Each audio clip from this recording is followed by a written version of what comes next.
Sveiki! Technikos progresas veržiasi į visas sritis, neišimtis ir vaikų priežiūra. Tiesa, robotai kol kas dar vaikų neprižiūri, tačiau sistemos, skirtos palengvinti šį tėvų darbą, išties džiugina. Šiandien pakalbėsime, kaip išsirinkti jums tinkamą mobilią auklę ir į ką atkreipti dėmesį ją perkant. Mobilios auklės iš esmės būna dviejų tipų – perduodančios tik garsą arba ir garsą ir vaizdą iš vaiko kambario tėvams esantiems kitose patalpose. Prietaisai, kurie perduoda vaizdą, dažnai gali naudotis namuose esančių bevielių tinklų ir šią informaciją transliuoti į televizorių, telefoną ar kompiuterį ir specialiais garsais perspėti, jei vaikas pradeda judėti ar skleisti garsus. Jei jūsų televizorius turi vaizdas vaizde funkciją, tuomet viename iš jų galėsite stebėti savo miegančią atžalą. Taigi, ką reikia atkreipti dėmesį perkant mobilią auklę? Visų pirma, vieni prietaisai yra analoginiai, kiti skaitmeniniai.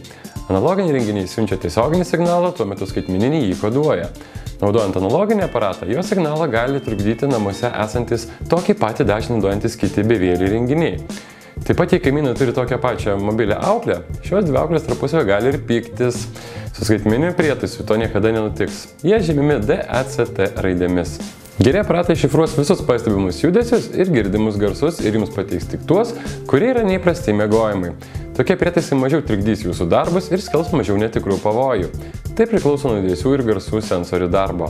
Mobilios auklės gali būti jungiamos į elektros tinklą arba naudoti elementų energiją. Jei žadate naudoti elementus, tai yra įrenginį nešiotis su savimi, įsitikinkite, kad jis turi funkciją, kuri jūs įspės apie išsikraunančius elementus. Rekomenduojame naudoti pakraunamus elementus, nes paprasti tikrai ilgai nelaikys. Be to, mobilūs įrenginiai yra praktiškesni. Jei kūdikis dažnai miega vežimėlyje lauke, o jūs daug vaikštote po namus ar atvirkščiai, tai tikrai jums pravers. Labai naudinga funkcija yra nuotolio indikatorius, kuris jūs perspės, jei jūs per toli nutolsite nuo vaiko stotelės ir prietaiso signalai gali būti nebepasiekiami. Tad jūs visada būsite reikiamu atstumu ir gausite informaciją apie savo vaiką. Prietaisai, kurie rodo vaizdą, turi ekranėlį tėvų modulyje.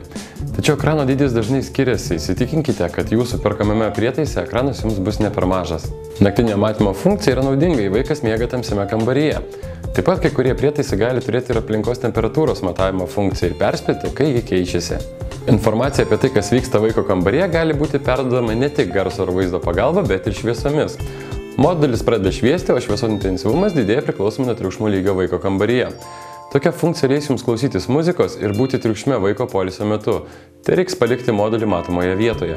Galite panaudoti keletą vaiko stebėjimo įrenginių, kurie visi transliuos garsą ar vaizdą į tėvų modulį.